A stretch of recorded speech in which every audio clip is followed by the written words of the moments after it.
Hello বন্ধুরা, আমি অনু। Update with অনু চ্যানেলে তোমাদের স্বাগত। আমি চলে এসেছি চিনি সিরিয়ালের আপডেট নিয়ে। চিনি সিরিয়ালে তো দেখা যাচ্ছে যে একদিকে দ্রোণ চিনিকে নিয়ে ক্লিনিকে এসেছে, এইদিকে হেমাঙ্গিনী বাড়ির বাইরে দেখে কিনা যে চিনি নেই। সে বুঝে গেছে যে দ্রোণ চিনিকে নিয়ে ক্লিনিকে গেছে। সত্যি মেয়েটার প্রাণ একদম কচ্ছপের মতো, তাকে বিষ খাওয়াচ্ছি, ছুরি ফোকাচ্ছি, কিছুতেই সে মরছে না। আর দাদু ভাইয়ের হাতে তো মরা মানুষও জ্যান্ত হয়ে ওঠে, তার মানে তো মেয়েটা বেঁচে যাবে। এরপর সে গজেনকে ফোন করে। তার আগে গজেন ভাবছিল এই কাজটা আমি ভালোভাবে করতে পেরেছি, এরপর আমি মোটা টাকা নেব কর্তামার কাছ থেকে।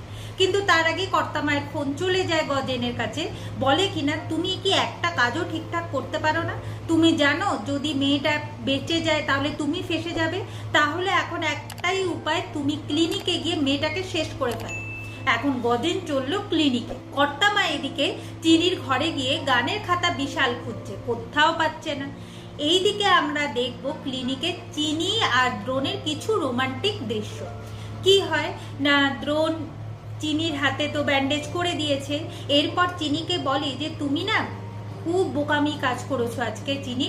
কেউ একটা চিরকুট দিল আর বাইরে বেরিয়ে গেলে, আর যদি বড় সড়ো কিছু হতো তাহলে কি হতো? তুমি একবারও আমার কথা ভাবলে না, বলো যে আমার কি হতো? তুমি জানো না যে আমি তোমায় কতটা ভালোবাসি। এরপর চিনি বলে আচ্ছা বাবা, আমার পেটে তো ছুরি ফোকেনি, আমার হাতে দিয়ে গেছে, আরে আমি ঠিক হয়ে যাব। আচ্ছা বলুন তো, আপনি কি এই ক্লিনিকের সমস্ত পেশেন্টদের সাথে এইরকম ব্যবহার করেন, মানে এইরকম পাগলামিটা করেন? এখন দ্রোণ বলে আমি সবার জন্য কেন করব?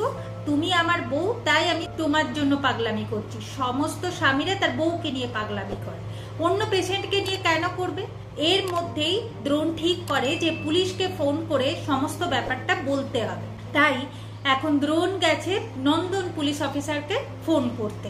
চিনি মনে মনে ভাবে যদি এরকম আরো কটা অঘটন ঘটে তাহলে আপনি পাক্কা বলে ফেলবেন যে আপনি আমাকে কতটা ভালোবাসেন, আর এইটাই তো আমি শুনতে চাই ছোট মালিক আপনার মুখ থেকে। এরপর তো নন্দন পুলিশ অফিসারকে ডেকে পাঠিয়েছে দ্রোণ, সমস্ত কিছু খুলেও বলেছে দ্রোণ।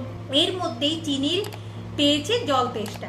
চিনি বেড থেকে নেমে জল খেতে যাচ্ছে, ঠিক সেই সময় চিনির খুব মাথা ঘোরায়, চিনি পড়ে যাচ্ছিল। সেই সময় দ্রোণ এসে চিনিকে বাঁচায়। আর দ্রোণ আর চিনির এই প্রেমালাপ পর্ব নন্দন পুলিশ অফিসার ফোনে শুনে ফেলে। এরপর যাই হোক, চিনি বলে তার ছোট মালিককে যে আপনি গানের খাতাটা আমাকে দিন আর আমার বালিশের তলায় রাখুন, না হলে কিন্তু বিপদ আছে। এখন দ্রোণ বলে এইটা থাকলে আরো বিপদ বাড়বে, কিন্তু চিনি বলে মোটেও না, এই গানের খাতাটাই হলো আমার রক্ষা কবচ। এইদিকে নন্দন পুলিশ অফিসার দ্রোণের ফোন রেখে কর্তামাকে ফোন করেছে। বলে কিনা এখন রাত বিরাতে আপনাদের বাড়িতে যে খুনোখুনিটা চলছে সেটা আমি বেশ ভালো খবর পাচ্ছি, আর কে এর সাথে যুক্ত সেটাও বুঝতে পারছি, কিন্তু কি করব বলুন তো কর্তামা? এখন কর্তামা বলে যে তুমি ক্লিনিকে যাও, ক্লিনিকে গিয়ে সমস্ত বয়ান নাও, দপ্তরে দেওয়ার আগে তুমি আমাকে জানাবে, তারপর তুমি ডিসিশন নেবে। আমি যেটা বলবো তুমি কিন্তু সেটাই করবে।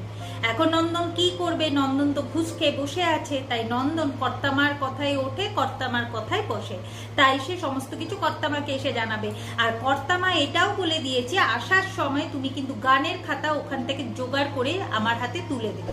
এখন নন্দন বলে ওর মধ্যে এমন কি আছে, গান টান আছে, ওইসব খাতা নিয়ে আপনি চিন্তা করবেন না।